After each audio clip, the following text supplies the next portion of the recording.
சித்தர் பூமியாய் சிவலயம் காட்டும் அண்ணாமலையே போற்றி. சிவ ஓம் நம சிவாய. பக்தர் நெஞ்சினை சிவமயமாக்கும் சிவபெருமானே போற்றி. ஹர ஓம் நம சிவாய.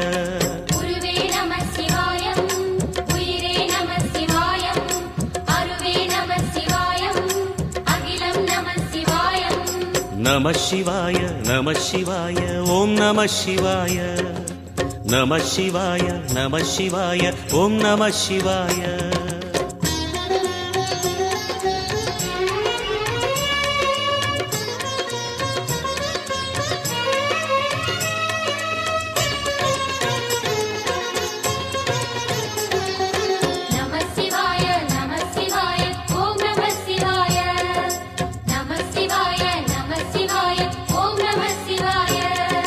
அன்னை உமைக்கு இடமாய் உடலில்